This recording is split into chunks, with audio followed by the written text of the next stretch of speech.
नमस्कार मंडळी, तुमच्या सगळ्यांचं वजेज किचनमध्ये स्वागत आहे। तर मिसळ पाव म्हटलं की सगळ्यांच्या तोंडाला पाणी सुटतंच आणि त्यातल्या त्यात तुम्ही ठाण्यातली मामलेदार मिसळ चाखली असेल तर त्यात आणखीनच नवल। तर अशीच आपण मिसळ झणझणीत आणि चमचमीत मिसळ आपण आज ट्राय करणार आहोत। तर त्यासाठी आपल्याला ही सामग्री लागणार आहे। त्यासाठी मी इथे सुकं खोबरं घेतलं आहे किसून, आणि हा एक उभा चिरलेला कांदा, आल्याचे तुकडे, लसूण, आणि त्यासोबतच मी मटकी 7 ते 8 तास भिजवून घेतली आहे। आणि त्यासाठी आपल्याला हे फोडणीसाठी आपल्याला बारीक चिरलेला कांदा, एक टोमॅटो, कढीपत्ता आणि आलं लसूण पेस्ट, आणि गार्निशसाठी मी इथे कोथिंबीर घेतलेली आहे। त्यासोबत आपल्याला मसाल्यामध्ये हळद, गरम मसाला, धणे जिरे पावडर आणि तिखट मसाला आणि चवीनुसार मीठ। तर प्रथम आपण आपलं वाटण तयार करून घेऊया। वाटण तयार करण्यासाठी आपण हे किसलेलं खोबरं आधी भाजून घेऊ।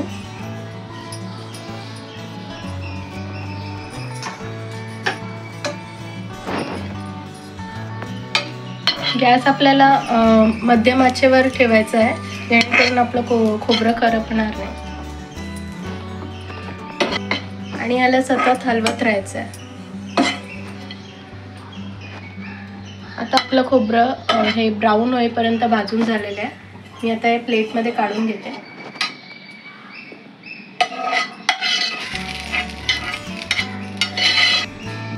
आता आपलं हे खोबरं भाजून झालेलं आहे। आता आपण हे गार करत ठेवूया। आता मी हा उभा चिरलेला कांदा भाजून घेते। त्यासाठी मला त्याच्यामध्ये पॅनमध्ये 2-3 चमचे तेल टाकायला लागेल।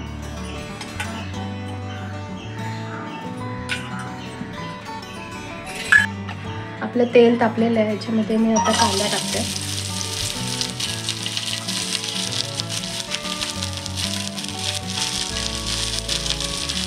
कांद्याला चांगला तांबूस रंग येईपर्यंत आपल्याला परतून घ्यायचं।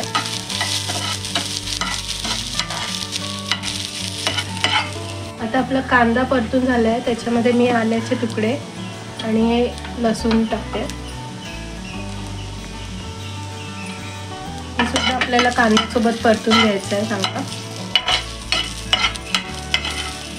जास्त वेळ नाही, साधारण 2 ते 3 मिनिटं असं परतून घ्यायचं आहे। आता हे आपलं मिश्रण परतून झालेलं आहे। मी आता हे प्लेटमध्ये थंड करत ठेवते। आता हे वाटण्यासाठी साहित्य आपलं रेडी झालं आहे, तर आपण हे मिक्सरमध्ये वाटून घेऊया। आता हे आपलं वाटण रेडी आहे। आता आपण मटकीचं कट बनवायला घेऊया। मटकीचं कट तयार करण्यासाठी मी आधी 3 ते 4 चमचे तेल तापत ठेवलं आहे। त्याच्यामध्ये आपण आता फोडणीसाठी कढीपत्ता टाकूया।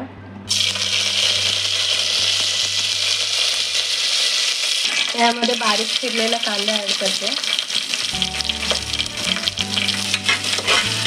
कांदा चांगला परतून घेऊया आपण तेलामध्ये।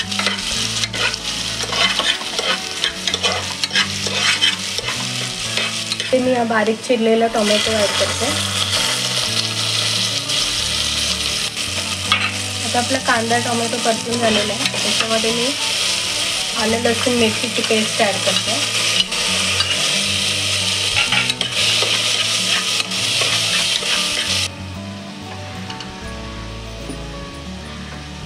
आता याच्यामध्ये मी हळद ॲड करते।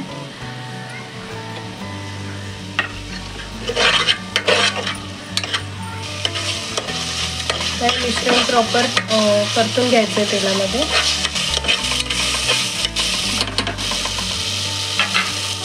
याच्यामध्ये आपण आता ही भिजवलेली मटकी ॲड करूया।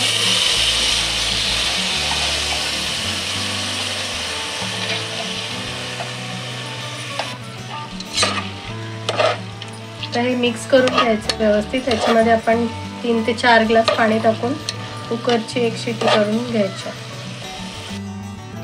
आता आपला मटकीचा कट रेडी आहे।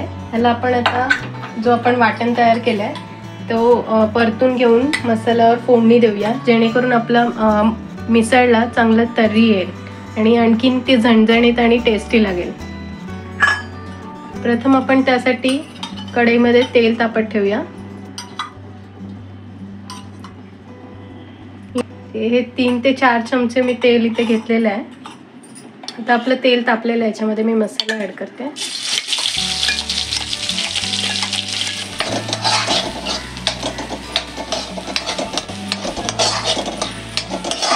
आता याच्यामध्ये मी मसाले ॲड करते.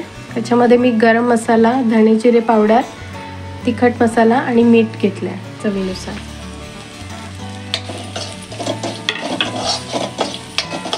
आपण मसाला याच्यामध्ये चांगला फ्राय करून घेऊया. आता आपला मसाला फ्राय करून झालेला आहे. त्याच्यामध्ये आपण आता मटकीचा कट ॲड करूया. तुमच्या आवश्यकतेनुसार तुम्ही याच्यामध्ये पाणी ॲड करू शकता, पण ते गरम पाणी ॲड करा जेणेकरून तर्री आपली तशीच राहील. तर तुम्ही बघू शकता आपल्या मिसळला अशी तर्री सुटलेली आहे.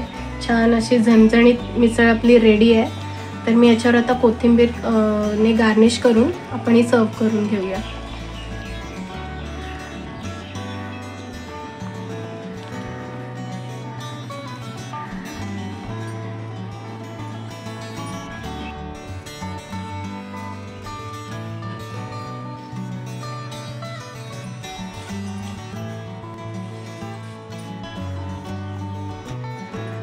तर आपली झणझणीत अशी मिसळ पावची रेसिपी रेडी झाली आहे.